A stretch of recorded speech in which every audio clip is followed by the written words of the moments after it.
Hey everybody, Judy here again. The other day, yesterday, I did a video on my understanding of intergenerational trauma. Now, usually after a explanation like that, there's a big "so what?"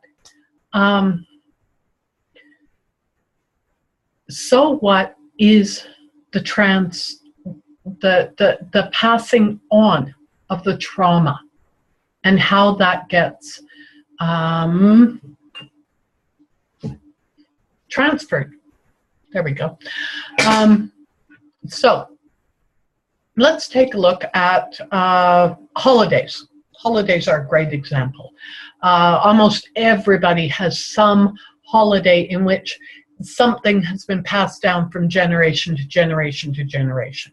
You know, whether that's the Christmas tree, whether that's the Easter bunny, or going to church, or you know, solstice, staying up all night and watching the sun come up. Could be Valentine's Day and just making little hearts. There's usually something that's been passed down.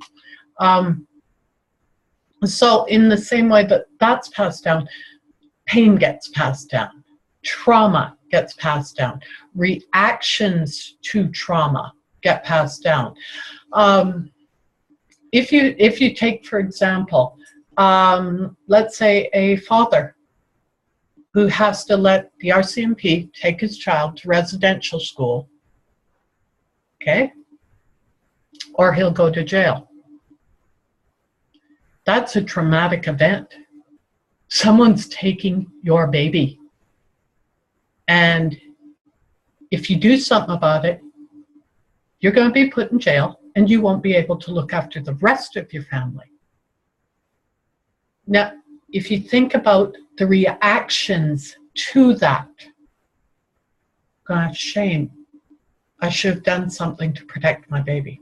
We're going to have anger at the RCMP for taking the children. We're going to have anger at all the systems in place that are enforcing that. We're going to have a lot of different reactions. And then there's how do you deal with those reactions?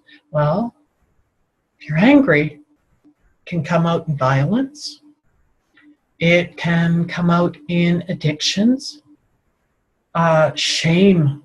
Shame is huge reaction to trauma, especially if there's something you feel like you could have done. If there's an accident on the side of the road and you drive past, if there is a child, you know, think of the child on the beach at that one point in time, the refugees. Everybody wants to help the refugees because they feel pain, okay?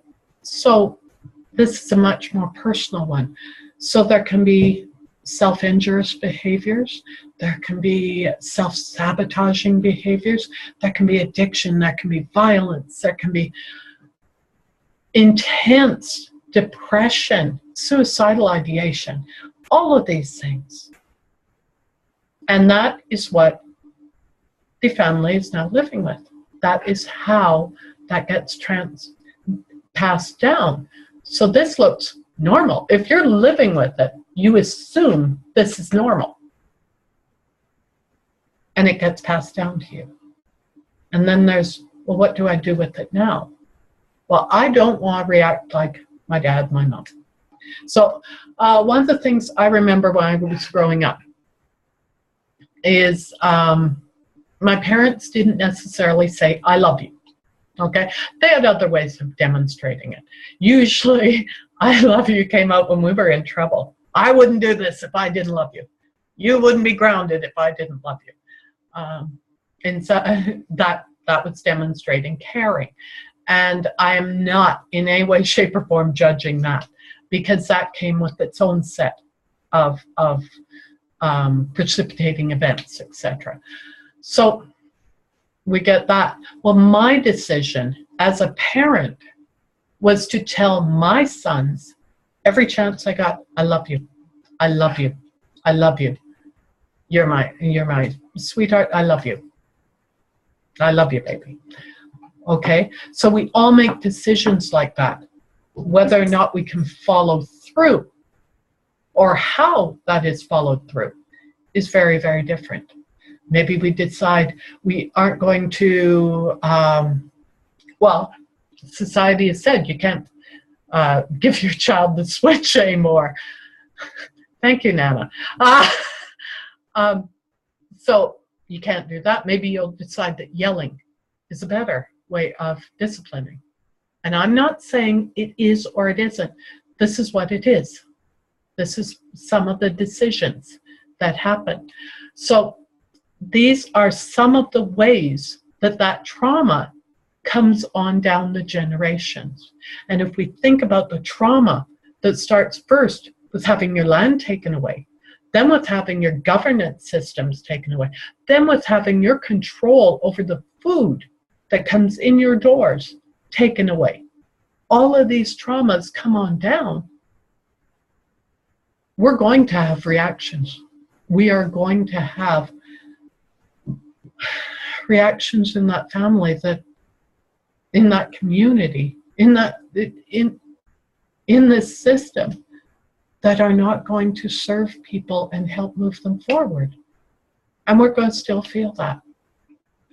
Trauma is still going to be felt in varying ways throughout our lives.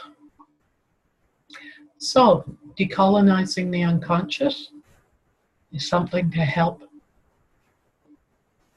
deal with that trauma and to negate its effects in our lives, so that we're not living in pain and we're not reacting to past pain and we're not reacting to past trauma. We are actually living in the now and today. Hugs and love, everyone. Have a great day. Talk to you soon. Bye-bye.